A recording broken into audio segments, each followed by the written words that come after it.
सोलंकी साहब, जो फैटफ के साथ जो हमारे मामलात चल रहे हैं, अगरचे कि अभी एक इंदिया दिया गया है कि हम जल्द ही फैटफ से निकल जाएंगे, और फिर एक दहशतगर्दी की तारीख रही, हम उसका शिकार भी रहे, और जो भी हमारे मामलात रहे, उस सारे तनाजुर में अगर देखा जाए तो एक आम आवाम की आपने बात की कि आम आवाम जो है वो थोड़े जज्बाती से हैं और वो उसको उस लेवल पर नहीं देख सकते।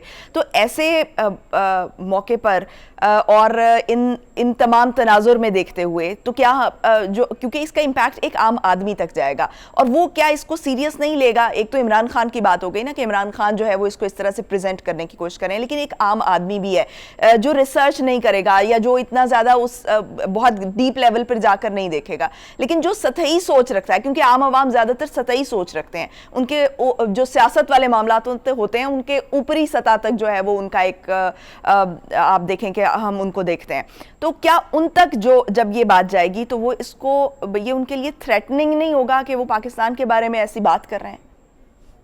इमरान खान और इस तरह के लोग इसको बहुत ही धमकी आमेज बनाकर पेश करने की कोशिश करेंगे, क्योंकि उनका जो गैर मुल्की साजिश का बयानिया है उसके अंदर ये चीज फिट होती है।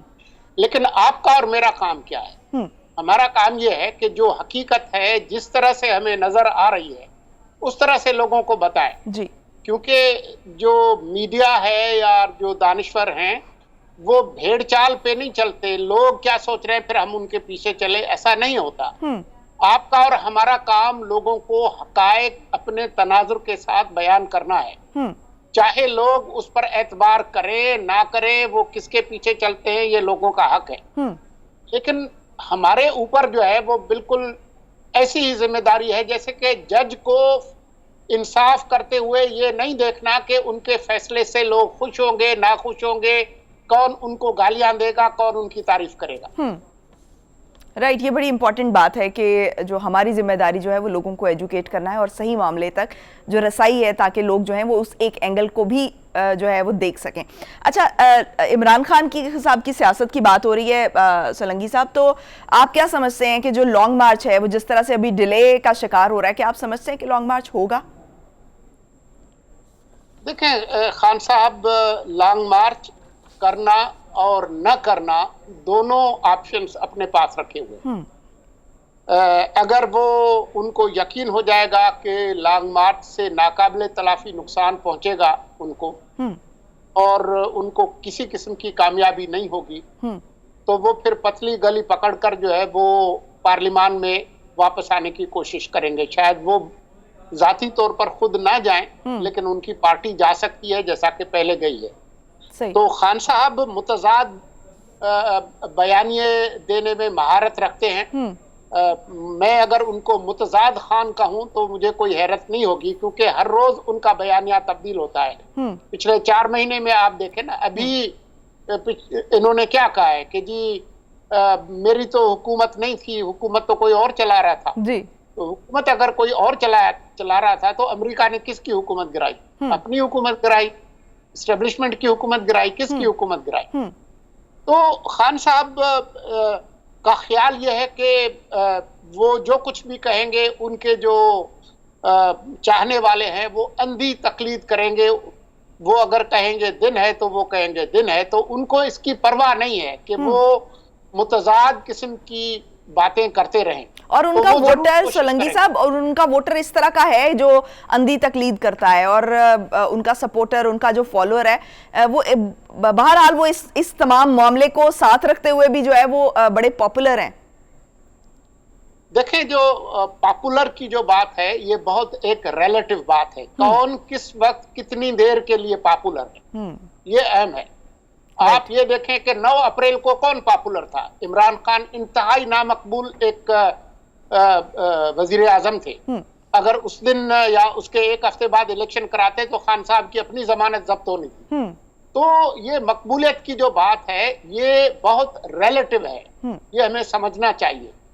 और जहां तक इस बात का ताल्लुक है कि जी मकबूलियत वो कोई वोटों में तब्दील होती है, तो जब आम इलेक्शन होंगे तो हम उस वक्त देखेंगे कि क्या होता है। लेकिन अगर कोई जमात कोई 2/3 अक्सरियत से भी आ जाए तो वो उनको हमेशा के लिए नहीं होती, और जो पाकिस्तान की जमीनी हकायक हैं कि वो 2/3 से आने वाले भी जो है वो उनके सामने बहुत सारी रुकावटें होती हैं। नवाज शरीफ साहब एक से ज्यादा दफा 2/3 अक्सरियत लेकर आए हैं। हाँ। तो बताइए कि आजकल वो कहाँ बैठे हुए। राइट।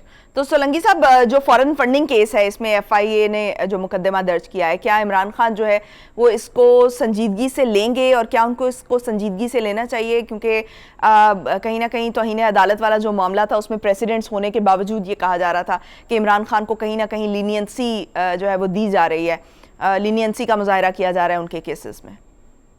2-3 केसेस हैं जो कि उनके हवाले से खासे सख्त है। एक फॉरेन फंडिंग केस है, ठीक, तोशा खाना का केस है, लेकिन साथ ही जो 190 मिलियन पाउंड जो बरतानवी जो नेशनल क्राइम एजेंसी से आए और वो गैर कानूनी तौर पर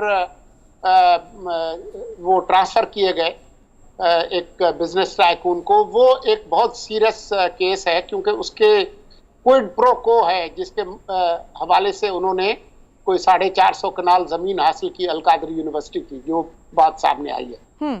तो 2-3 केसेस हैं जो कि बहुत सख्त हैं और खान साहब उनको सीरियसली लेते हैं।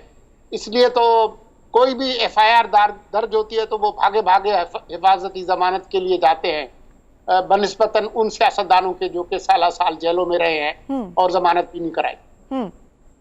सही। तो सोलंकी साहब, जो ये आर्टिकल 63A वाला मामला है, इस पर तफसीली फैसला भी जारी कर दिया गया, इस फैसले से मुताल्लिक आपकी क्या राय है? इस फैसले के शुरू में लिखा है कि जजेस का काम जो है वो आइन की तशरीह करना है, आइन बनाना नहीं है। राइट।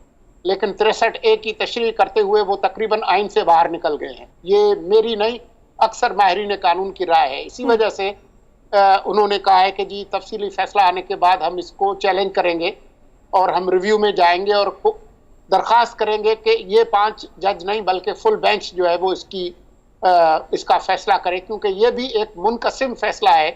3 एक तरफ हैं, 2 दूसरी तरफ हैं। तो ये बड़ा कमजोर किस्म का फैसला है।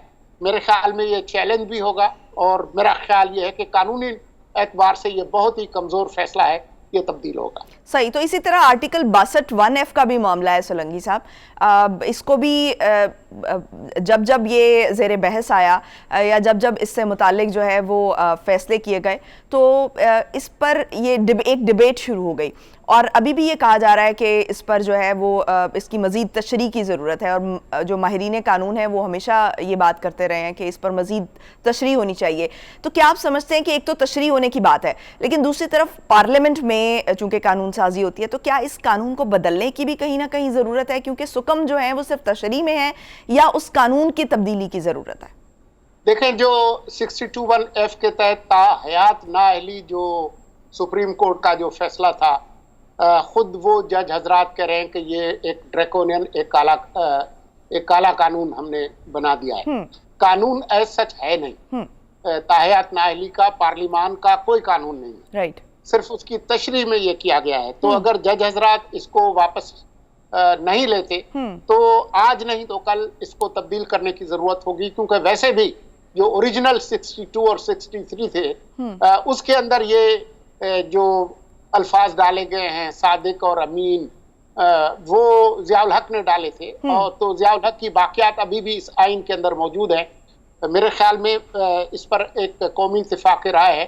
ये वक्त दिन दूर नहीं है जबकि आइन से इस तरह की जो खुराफात हैं उनको निकाल दिया जाएगा। सही। तो सोलंकी साहब, ये जो अदलिया की साख है, क्या आप समझते हैं कि क्योंकि ये जो जस्टिस उमर अता बंदयाल साहब हैं, इन्होंने ही 2018 में ये उस बेंच का हिस्सा थे, आपको ये यकीनन याद होगा कि जब ये नवाज शरीफ के ख़िलाफ़ फ़ैसला आया था और उस वक्त वो इस हक़ में थे कि जो नाअहली की मुद्दत का तयन किया गया था कि इस पर ताहयात नाअहली होगी।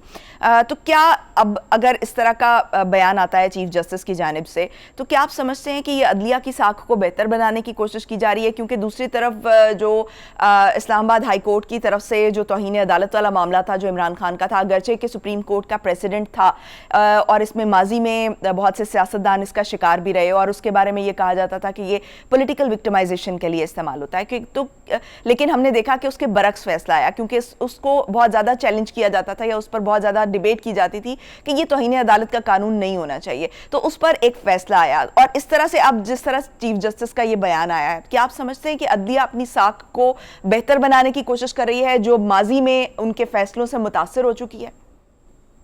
मैं जजेस का माइंड तो पढ़ नहीं सकता, लेकिन मुझे इस बात का यकीन है कि 62(1)(f का जो फैसला आया था ताहयात नाअहली का, इसको अगर जज हजरात खुद तब्दील नहीं करेंगे तो पार्लियामान तब्दील कर देगी।